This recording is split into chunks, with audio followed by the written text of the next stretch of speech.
iOS 드디어 나왔습니다. iOS 8입니다. 아이폰 5S를 기준으로 말씀드리겠습니다.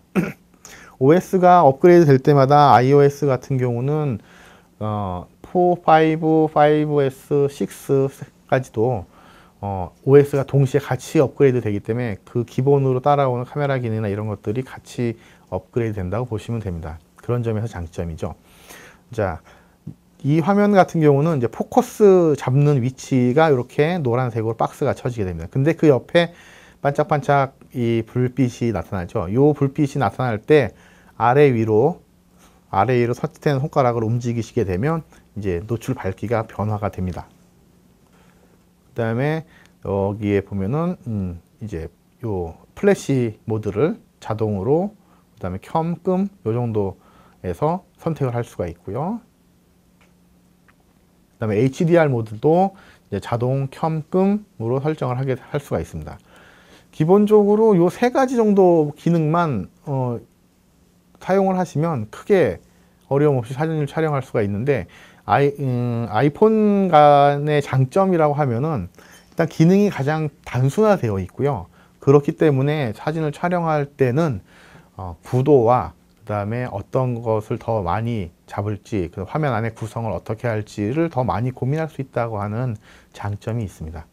자, 스마트카 활용의 기능 활용을 잠깐 설명을 드리자면, 자, 스마트폰 카메라로 사진을 찍는 기본적인 방법, 일반적으로 잘 알지 못했지만 가장 중요한 방법 세 가지가 있습니다. 그 중에 세 가지 기능적 방법을 명심하면 스마트폰 카메라도 얼마든지 흔들림 없이 선명하고 멋진 사진을 찍을 수 있다 라고 하는 것을 말씀드리고 싶어서 한 겁니다. 기본 1, 스마트폰 카메라 사진은 셔터에서 손가락을 뗄 때 착각하고 찍힙니다.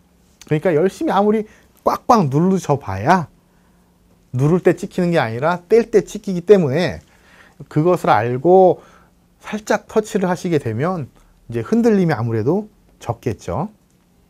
대개 사람들은 일반 카메라로 찍던 습관대로 스마트폰 사진 찍을 때도 손가락으로 셔터를 꾹 누르는 그런 습관이 있어요. 근데 이게 보시면 아시지만 이렇게 되게 얇고 가볍지 않습니까? 아무리 살짝 한다고 해도 손가락을 누르는 순간에 압력이 흔들리게 되고 찍은 사진은 종종 흔들리는 경우가 많죠. 그래서 손가락에 힘을 주고 찍으면 안 되죠. 예, 그게 가장 중요하고요. 손가락에 힘을 주고 누르고 있으면 연사로 찍힌다는 점도 있고요. 그래서 최대한 가볍게 손가락 올린 후에 살짝 떼야 한 장씩 찍히게 됩니다.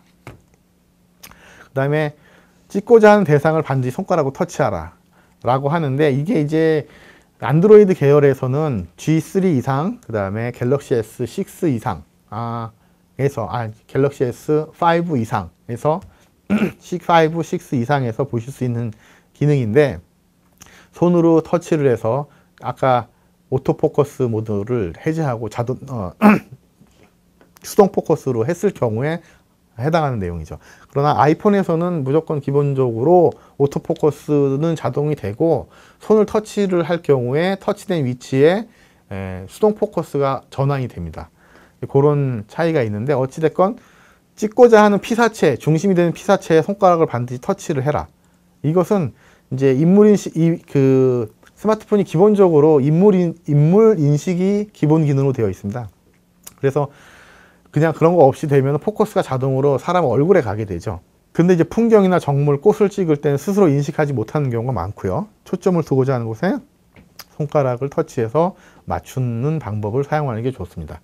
이런 경우 이제 가볍게 톡 눌러주고 톡 누르면서 떼주고 주 대상에 초점이 잡히게 되면 보다 선명한 사진을 얻을 수가 있게 되죠. 그다음에 평균치 노출을 만들자. 이건 무슨 말이냐면, 스마트폰 카메라로 쉽고 적당하게 노출을 만든다. 중간톤 노출이나 약간 어두운 노출은 사진을 보다 깊이 있게 만들어주는 효과가 있다. 이런 얘기 하는데요. 최근 스마트폰은 대상에 초점을 잡으면 자동으로 화면이 밝아지거나 어두워지는 기능이 있습니다. 왜냐하면 포커스가 맞춰진 부분의 포커스에 맞춰진 그 피사체가 좀 더 잘 보이게 하기 위해서 밝아지거나 어두워지는 건데요. 이 기능을 이용하여 초점 대상의 주변 음영이 중간 정도 밝기를 찾을 수 있게 손가락으로 터치를 해서 노출 보정을 해주는 거죠. 아까 안드로이드 계열에서도 보셨지만 노출이라고 하는 플러스 마이너스 박스에서 좌우로 움직여서 좀 더 밝게 어둡게를 조정을 해서 너무 한 곳만 밝게 나오거나 한 곳만 어둡게 나오는 것을 이제 적절하게 맞춰주라는 거죠. 너무 기계에만 의존하지 말라라고 하는 것에 그 의미가 있습니다. 그리고 손맛으로 노출 감각을 만드는 것도 중요하죠. 그래야 내가 찍고자 하는 사진의 느낌이나 어떤 나의 그 감정 표현이라든가 그리고 자아성찰을 위한 도구로 사용하기 위해서도 이제 빛으로 그리는 그림이라는 그런 관념을 좀 더 깊이 가져간다고 하면 그 빛을 내 손으로 조정을 해서 노출 감각을 키우고 그걸 통해서 좀 더 효과 있는, 좀 더 느낌 있는 사진을 만들 수가 있다라고 할 수 있습니다. 참고로 구형 스마트폰은 이 설정 기능에서 노출 설정을 따로 해야 돼요. 예. 아까 보셨지만 갤럭시 S3 좀 오래됐죠. 예. 여기 같은 경우도 따로 해주셔야 되고요. 네. 노출 고정시키는 기능도 있고 스마트폰의 환경 설정을 반드시 숙지해야 합니다. 숙지해드리기 위해서 아까 사전에 쭉 전체 기능들을 이렇게 훑어드린 겁니다. 자, 여기까지 해서 스마트폰의 기본 기능 알아보기가 끝났습니다. 감사합니다.